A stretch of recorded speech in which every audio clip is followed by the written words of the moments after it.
Every painter is unique. Whether it's their style, subject matter, or composition, there's always something that sets them apart. But some artists take that individuality to another level. They become so distinct, so unforgettable, that when we hear the word painter, their name is one of the first that comes to mind. Vincent van Gogh is one of those rare artists. Even someone who says, art doesn't interest me, or I don't really care for paintings, still, somehow, they're moved by Van Gogh's work. And here's the strange part. When Van Gogh decided to become a painter, he was already 27 years old. Even more surprising, his entire career lasted only about 10 years because he died at just 37. And yet, in that short decade, he created a body of work so powerful, so emotionally charged, that it still leaves us stunned today. Most people know him for his struggles with mental illness, for cutting off his own ear, and for the tragic and mysterious way he ended his life. But Vincent van Gogh's story is not just about his suffering, it's about his art. Before he became a painter, he tried many different paths. He worked as an art dealer, but it didn't suit him. He wanted to become a preacher, but that failed too. He was a man who simply couldn't find his place in the world until he picked up a brush. And in that moment, everything began to change. The one person who truly believed in him was his younger brother, Theo. Theo supported Vincent not just financially but emotionally. They wrote letters to each other for years, discussing art, life, philosophy, but most importantly, hope. In one of those letters, Vincent described what he called his first major work. He even included a small sketch of it in the letter. And about that painting he wrote, "I believe there is life in it." And he was right. There was life in that painting. There was his life, raw, fragile, and burning with truth. Van Gogh returned to the spotlight with a new focus: character studies. He was deeply inspired by the works of Jean-François Millet, especially his paintings of rural life in France. There was something mesmerizing about them. They pulled the viewer in. Millet portrayed the nobility of ordinary labor, the quiet strength of farmers and peasants. This touched Van Gogh deeply. He admired not just their struggle, but their dedication and purpose. He once wrote that an artist must approach his work like a farmer, plowing the earth with confidence, just like someone pulling a rake or sowing seeds. And if one has no horse to pull the plow, then he must become his own horse. Van Gogh knew that becoming a great artist wouldn't be easy, that it would require patience, effort, and persistence. And that's why he was drawn to the working class, their strength, their resilience. They were everything he aspired to be. He once wrote, "The fact that my drawings are not yet what I want them to be is a constant source of disappointment. The difficulties are real and many. Progress doesn't come as fast as we wish, but growth is like mining, slow, dark, and deep. What you need most is patience and devotion." He found comfort in the rhythm of farm life, sowing, harvesting, tending to the land. There was beauty in that cycle, and Van Gogh immersed himself in it completely. He didn't just paint rural life, he lived it. He joined the farmers in the fields. He endured the harsh weather just like them. He observed every detail of their world, the women sewing, the men working, the children playing. Everything he experienced became art. His series of peasant studies show all of it. So much so that he once invited his brother Theo to join him. He wrote, "Come, be a painter. Save yourself through art. Come to the fields with me. Walk behind the plow and the shepherd. Sit with me beside the fire and let the storm rage within you." Vincent's letters were written with such sincerity, such flowing beauty, that you often wonder, if he hadn't become a painter, maybe, he could have been a writer. His relationship with Theo was special. And Theo's advice didn't just stay on paper, it shaped Van Gogh's work. In one of his letters, Theo told Vincent, "Use brighter colors, let go of the darkness." And it worked. If we look at Van Gogh's early works, they feel heavy, dark, almost claustrophobic. But later, something shifts. His world becomes filled with color, and not just any color, yellow. He fell in love with it. Golden tones flood his canvases. Fields, skies, even the faces of people, washed in sunlight.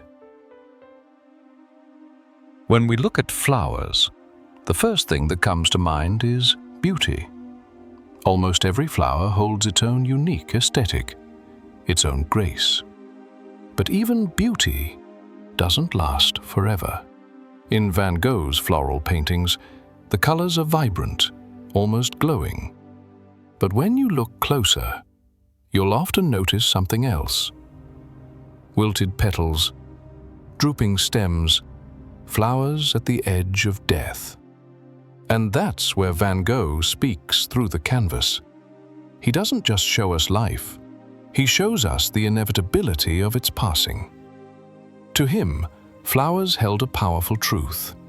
Even in full bloom, decay begins. But death is not the end. Just like in his wheat field paintings, flowers too follow a life cycle. Even when a flower dies, its seeds give rise to new life. This idea fascinated Van Gogh. Among all flowers, sunflowers were his favorite. He painted them over and over. His friend and fellow artist Paul Gauguin even painted a portrait of Vincent as he painted sunflowers. In these works, yellow dominates the canvas, and it's not by accident. Yellow is the color of energy, the color of sunlight, of joy, of life. But not all colors bring comfort. Red, for example, is very different. It can suggest danger, a sense of warning, a rising tension. If anxiety had a color, it would be red. And in one of Van Gogh's paintings, he uses that red so powerfully, it seems to fill the room with unease. He understood that color wasn't just visual, it was emotional, psychological. To Van Gogh, flowers were not just beautiful objects, they were a mirror, reflecting the tension between life and death, hope and despair, vibrancy and silence. One of the ugliest paintings I've ever made. He actually went to a real cafe and painted it as he saw it. In another letter where this cafe painting is mentioned, Van Gogh wrote the following. These cafes, which they call night cafes, are quite common in this area. They stay open all night. When the night prowlers have no money to pay for a place to stay or are too drunk to be accepted anywhere else, they can come here. A night cafe doesn't have to be a classy place. The homeless, the drunk, and those who have nothing left, any of you might have ended up in such a place. When you gather people who have nothing to lose into one space, every kind of danger becomes possible. In my Night Café series, I tried to show how a cafe can destroy a person, drive them mad, even push them to commit crimes. Van Gogh deliberately aimed to create an uneasy atmosphere in this painting, and the color red played a major role in that feeling. But not just red. The harsh contrast of red and green added a disturbing tension as well. Even the figure staring at us from the background, whose hair and mustache are green against a red backdrop, this red-green contrast creates an odd, almost ugly duality. And then there's the perspective. Something feels off, like the space bends the laws of physics. It's as if we're trapped in a crooked room. Interestingly, there is another painting that feels like the emotional opposite of this one, yet its title also includes the word café. Café Terrace at Night, This time, instead of red and green, it's yellow and blue that dominate the scene. By far a more positive, uplifting work. Now let's return to Van Gogh's personal life for a moment. At one point in his life, Van Gogh formed a friendship with a fellow painter named Paul Gauguin. But their relationship was strange. Gauguin was a more experienced artist compared to Van Gogh. Vincent admired this and wanted to learn from him, not just to grow artistically, but also because he had very few friends and deeply valued Gauguin's presence. However, there was a problem. Neither of them were exactly stable personalities. Both were temperamental. Van Gogh suffered from mental illness, was an alcoholic, and experienced violent episodes. Gauguin, on the other hand, was arrogant, patronizing, and carried himself with a sense of superiority. Van Gogh often felt disturbed by Gauguin's condescending attitude. Yet he still didn't want him to leave. Deep down, he feared abandonment. He was terrified of being alone. Naturally, this led to frequent arguments between them. But one of those arguments became the catalyst for Van Gogh's most infamous act. During a particularly heated confrontation with Gauguin, Van Gogh lost control completely. In a fit of madness, he took a razor and cut off his own ear. He was later taken to the hospital, where the doctor's report confirmed he had completely severed his left ear. Strangely enough, Van Gogh would go on to paint the portrait of this doctor, and there's an absurd detail in that painting. For some unknown reason, Vincent painted the doctor's ear bright red. He didn't stop there. Van Gogh also painted himself, with a bandage over his severed ear. Then again, he painted many self-portraits throughout his career. So why not one of himself?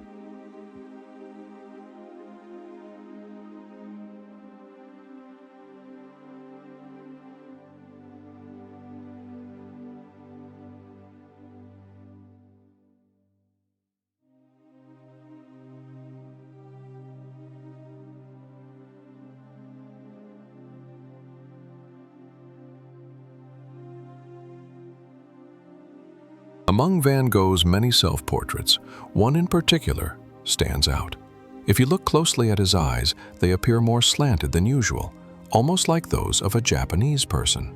In a letter to Theo, Van Gogh even acknowledges this, saying, "I made the eyes a little slanted, like those of the Japanese."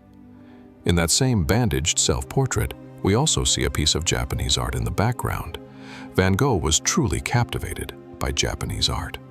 In the early 19th century, most Western artists were unfamiliar with Japanese art.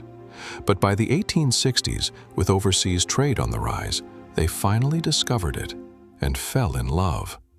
Japanese art, with its exotic colors, unique drawing techniques, and unconventional perspective, enchanted the West.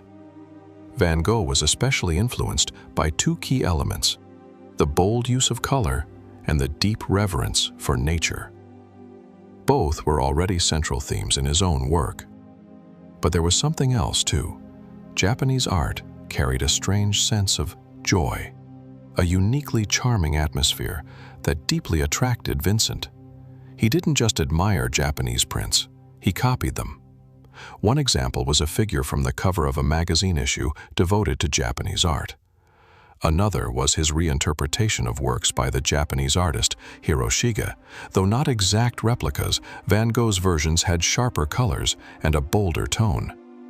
You can also see the influence of Japanese art in other works, like the portrait of the art dealer with Japanese prints in the background in Almond Blossom, or even in his famous bedroom in Arles. In one of his letters, Van Gogh explicitly says that for the bedroom painting, he avoided shadows and used flattened perspective, just as the Japanese did.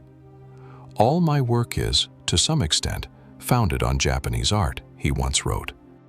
One of the main things that drew Van Gogh to Japanese art was the exotic use of color. He loved colors, but he also loved manipulating them.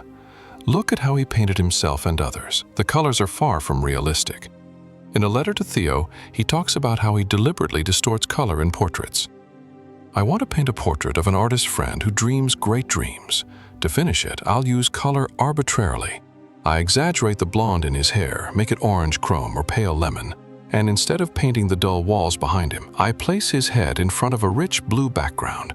This sets off the bright yellow of his hair like a star in the night sky. And the finished painting? It looks exactly as he described.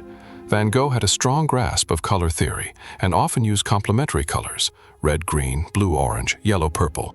He knew that such contrasts would make each hue pop more vividly. We saw something similar in Monet's Impression Sunrise. Using blue in the background made the orange sun appear more intense. Van Gogh applied this logic consistently in both his portraits and landscapes. That's part of why his work feels so vibrant, bold, and full of life. Now back to the infamous ear incident, because after that moment, Van Gogh's life was never quite the same. Following several more breakdowns, he was finally admitted to a psychiatric hospital. When we hear 19th century asylum, we often imagine horror scenes, thanks to films, games, and pop culture. But the one Van Gogh stayed in, Saint-Rémy-de-Provence, was far from that image. It was located in a peaceful, natural setting and surprisingly modern for its time. The staff even allowed him to keep painting and gave him a room to use as a studio. During his roughly one-year stay, Van Gogh was remarkably productive. He created nearly 150 artworks in that time. Many of those paintings were inspired by the views from the asylum's windows, which overlooked stunning landscapes, and those works, made during one of his most troubled yet creatively fertile periods, remain some of the most powerful in his entire legacy.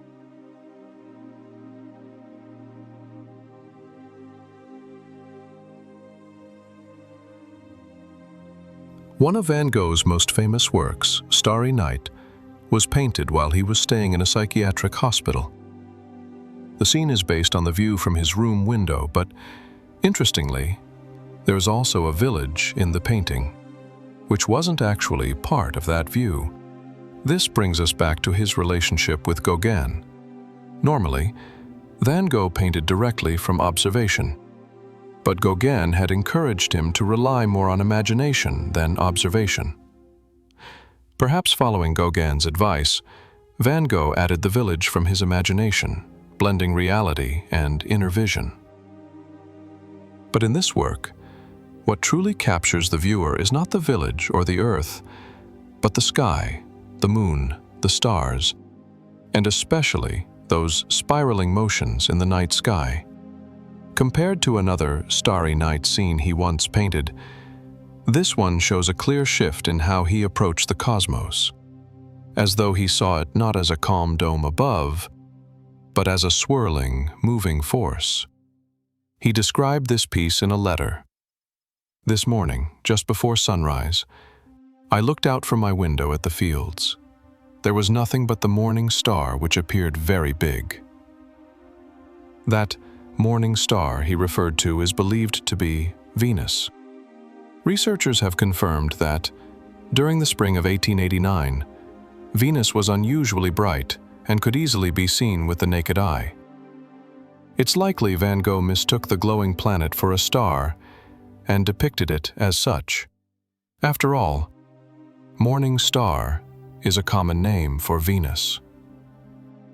Aside from Venus, another striking element in Starry Night is the whirling spirals. They add a sense of motion, almost like animation. Perhaps because of this, Starry Night has become one of the most animated and recreated artworks in the world. Even after leaving the hospital, Van Gogh's life didn't stabilize. He worked tirelessly, but often neglected his own well-being. In his letters, he began to describe himself as growing weaker, more unsteady. "My life has been attacked at its very root. Even my steps falter." At the age of 37, Van Gogh shot himself with a revolver. He left behind a career that lasted barely a decade, yet within that short time, he created hundreds of unforgettable works and wrote hundreds of letters. In one of those letters, he reflects on his identity. What am I in most people's eyes? A non-entity, an eccentric, or an unpleasant person, someone with no place in society and never will have one. In short, the lowest of the low. But he adds, even if this were all true, I still want to show through my work what is in the heart of such an odd, seemingly worthless man. That is my ambition, not fueled by bitterness or pride, but by a calm sense of purpose. Though I often dwell in misery, there is still within me a harmony, a quiet music. In the poorest huts, in the dirtiest corners, I see drawings, I see paintings. My mind cannot resist going there. Throughout this story, there's one name we keep coming back to: Theo, Vincent's beloved brother. If we know so much today about Vincent's personal life, thoughts, and art, it is thanks to Theo. Vincent rarely saved the letters he received, but Theo carefully preserved every single one from his brother. These letters became the backbone of every book, documentary, and film ever produced about Van Gogh. Not long after Vincent's death, Theo himself died from illness. But before passing, he had expressed a desire for Vincent's art to be shared with the world. That mission fell to Theo's wife, Joanna, who worked tirelessly to organize exhibitions, publish the letters, and secure Vincent's legacy. It is thanks to her dedication that Van Gogh became known to the world. She, too, deserves our gratitude. There's a popular concept, the tortured artist. It claims that true art must come from suffering, that pain is the price of beauty. Van Gogh is often cited as the ultimate example of this, but the reality is a bit different. Yes, Van Gogh struggled with mental illness, but that illness didn't fuel his creativity, it blocked it. While in the asylum, he often went months without painting because of severe episodes. When he emerged from those dark periods, only then did his productivity return. So no, madness didn't make Van Gogh a genius. Hard work did. At the start of this video, we mentioned how Van Gogh likened his artistic journey to that of a farmer, miner, or laborer, a slow, patient craft requiring discipline and grit. Van Gogh didn't produce great art because of his illness, but in spite of it. If there's one message to take away from his story, it's this: art heals. Despite all his suffering, painting made Van Gogh feel alive. And just like for many others, creating art helped him survive.